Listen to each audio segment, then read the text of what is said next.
নমস্কার শ্রোতা বন্ধুরা, আমি senior concern orthopaedic surgeon doctor Nirmal Deb. আসুন একটা ইন্টারেস্টিং জিনিস নিয়ে আজকে আলোচনা করি। অনেকদিন আগে জিজ্ঞাসা ডাক্তারবাবু, অপারেশন করার পরে রোবোটিক নি অপারেশন করার পরে কি হাঁটু কি আবার আরেকবার দুর্বল হতে পারে?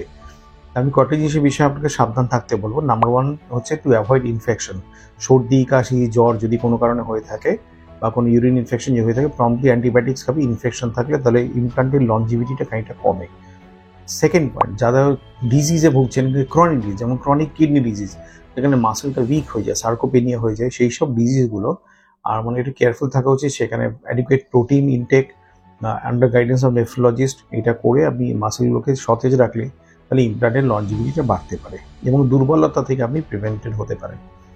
থার্ড হলো যে আপনাকে এই ফিজিওথেরাপিটা রিহ্যাবটা খুব সুন্দরভাবে করতে হবে।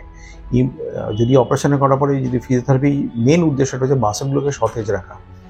মাসেলগুলো সতেজ যদি না থাকে তাহলে হয়তো ইমপ্লান্টের লনজিভিটি কমতে পারে, একটু স্টিফনেস আসতে পারে এবং হাঁটা চলাতে দুর্বলভাবে আসতে পারে।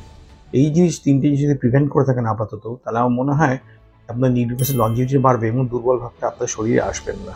এবং পুষ্টিকর খাদ্য আমি আমার আগে ভিডিওতে বলেছি খেতে হবে, কারণ ওষুধের বাইরেও এই খাওয়া দাওয়াটা আমাদের বিশেষ করে নজর দিতে হবে।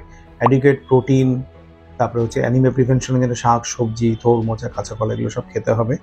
আর ড্রাই ফ্রুটস খেতে হবে ভিটামিন ডির জন্য, তাহলে শরীর স্বাস্থ্য থাকবে, ভালো থাকবে, সতেজ থাকবে এবং হচ্ছে বোনসের মধ্যে ভিটামিন ডি ডেফিসিয়েন্সিটা প্রিভেন্টেড হবে। আজকে শোনার জন্য অসংখ্য ধন্যবাদ। Thank you. নমস্কার।